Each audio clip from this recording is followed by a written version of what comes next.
Hi everyone, this is Jim. Welcome to this postmortem of my Blitz game number 753. My opponent started off with e4 and I played knight f6, the Alekhine's defense.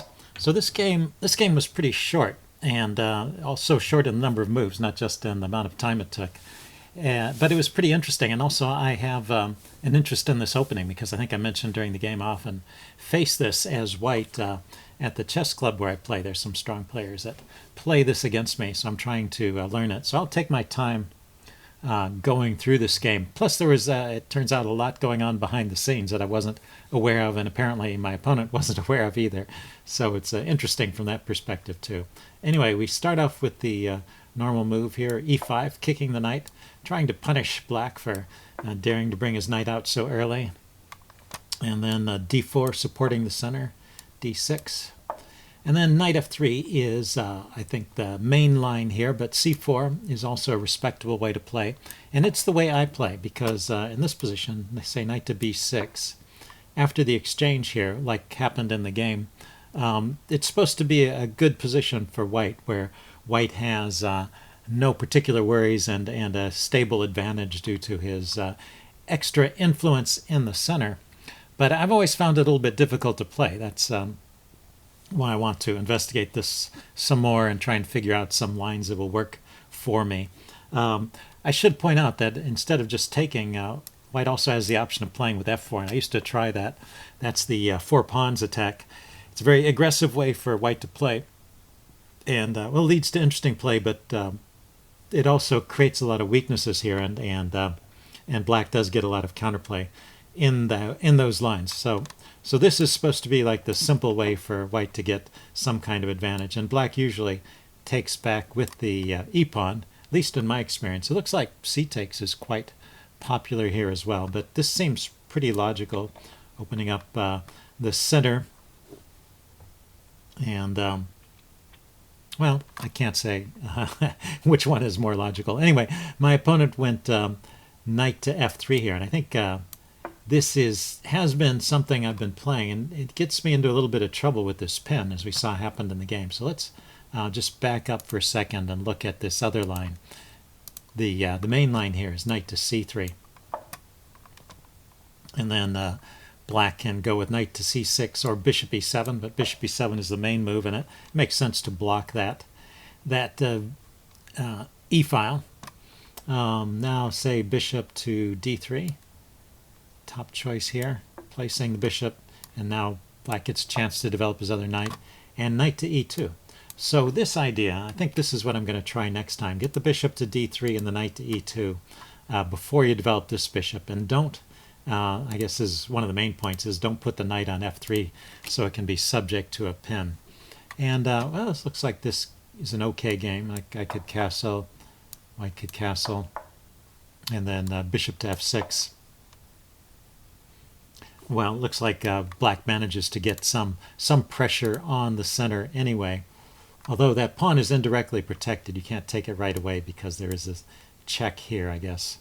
Well, I guess you could take it, right? That would just be a trade. Anyway, that's the line I think I'll try next time. In the game, my opponent went with knight f3, and I went with knight c6. I think a little more accurate. Oops. My opponent went with knight f3 in the game, and I went with knight c6. So more accurate appears to be a bishop to e7. We look at the opening book. Yeah, bishop to e7 is the move here. And then say bishop e2. There's an interesting point here I wanted to get to, which is if I try the same kind of trick, well, say a castle first, knight c3, bishop g4. The idea is to take the knight and grab this pawn, like happened in the game. White can actually ignore that threat in this position, because if I take, it takes back, and I take, my b pawn is hanging. In fact, I lose the rook in the corner too, so it's worse than not good. it's a bad line for for black there. So it's not so simple. Taking that pawn the way I did in the game is not so easy. Here, let's go back to the game. Let's see, he went knight f3 here. I went knight c6. He went knight c3. and I went bishop to g4. And if we look at the opening book, we're down to just a few moves, so we'll just keep on the notation page. Only a few games have been played in this position, so not too much information there. And so this is the position where I decided to take the knight and grab the pawn. And now notice with the knight on c6, it seems possible on the surface, right? I take, this is how the game went. I take, he takes, and I take the knight. I take the pawn with my knight, and he's not getting a pawn over here. He can mess up my pawn structure by trading, but he'll still be down a pawn. But there's actually a big weakness here, and in fact, I am losing a piece. During the game I was a little worried, but I didn't see the tactic or how it would work out. So it starts off with queen e2 check. That's how he should punish me. And it's a double attack. It's hitting the king and it's hitting the knight. But I can block the check with my queen and pin his queen at the same time. So my knight is safe once again. So the key move that you have to see to recognize that white is winning here is this move knight d5. That kind of forces some action here. And I just don't have any good moves at this point. So what if I just take? Then he takes back with the bishop. And the problem is there's two threats here. The knight is hanging and the pawn on c7 is hanging, which is a fork, which will win the rook in the corner. The best move here, according to the chess engine, is knight takes d4, grabbing another pawn, giving up the knight, and playing king d7. So in this line, I'm not entirely sure why knight takes c7 wasn't a better choice there, but this seems to be good enough for white. White is up a piece for 2 pawns. That's my compensation. I have 2 pawns for the piece, and it's just not enough. So I really was losing at this point after knight takes c4. Let's see, there was another try here. Queen e2 check, queen e7 blocking. That's pretty forced. After knight d5, I could also try knight takes d4 immediately, hitting his queen. So both queens are hanging, but he can take, and now I have to take. And then he can take my knight, once again hitting my other knight. And if I save my knight, then he can save his knight. And once again, it's he's got a piece. He's got an extra bishop that I don't have, and I just have these 2 pawns here. So not good. White is winning. So a lucky escape for me when he just castled here. But the funny thing is that white is still better even in this position.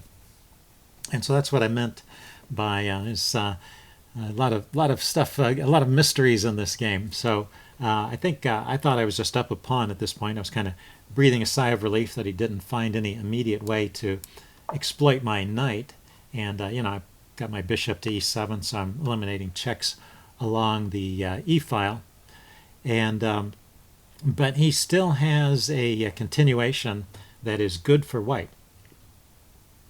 And so anyway, if you want to pause the video here and look at it for a while, see if you can figure out how white gets an advantage in this position as well. It's not like a winning advantage, just a slight edge, but white is still better. It's not like white is down a pawn.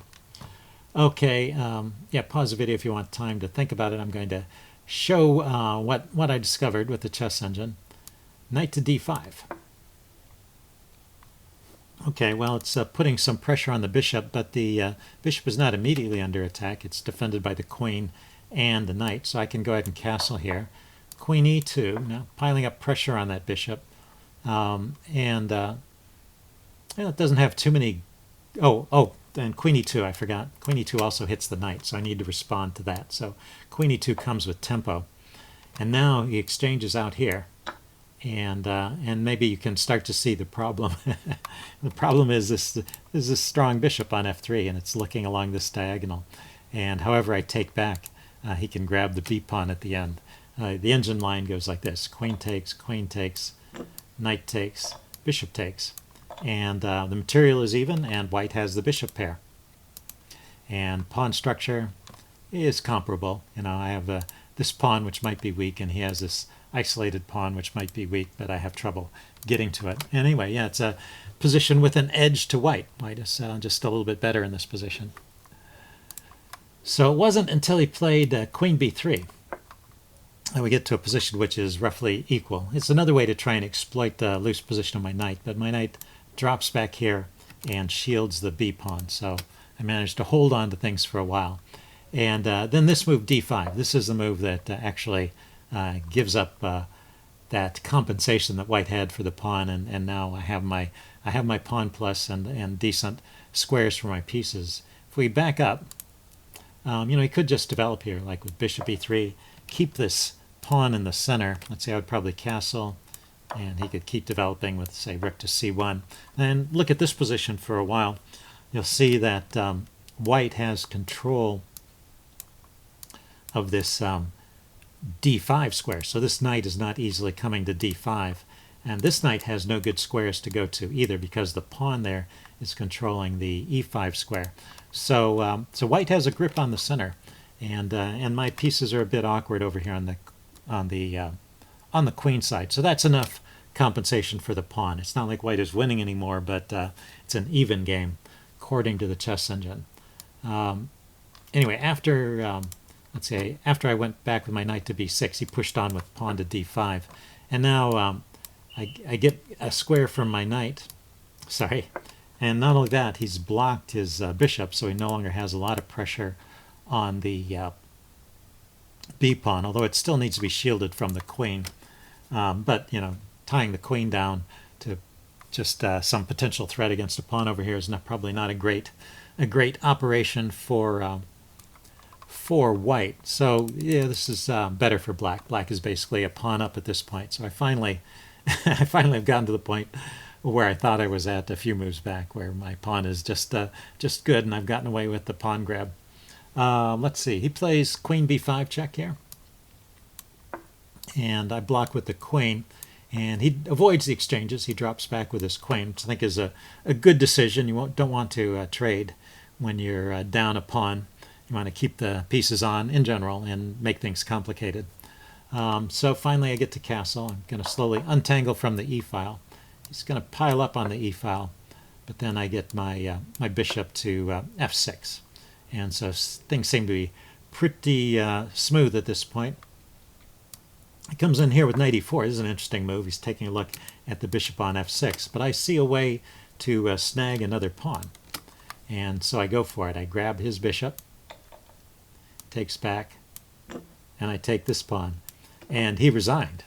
So the funny thing is that last move, the exchange was okay, but taking the pawn was a mistake. The chess engine says I should just play something like bishop to e5, and then that gives him time. He could play queen d3 and defend the pawn. I'm still a pawn up, and I still need to come up with a plan to get this knight into the game. But I'm not under any immediate threat, and it looks like I'll have time to take care of that. So anyway, that would be good for black, and I would be winning, or at least up a pawn, cancel that. But anyway, let's go back to this position where I took the knight, and where I took the pawn, and he resigned. Yeah, so he's actually got a winning attack here. So if you want to try and work this out, this is also a pretty interesting exercise, I think. So yeah, if you want to pause the video now. I'm going to start giving the answer away. So the key move here is rook to d1. Maybe not the first move you thought of. I mean, there are these immediate threats here, but the knight is defending the bishop, so knight takes f6 doesn't really accomplish anything at the moment. But if he can get rid of this knight, then things look really dangerous. And that's what happens here with rook to d1. So the first try is, suppose I try to defend the knight with c6. Just try and keep it there. He takes it off. He sacks the exchange.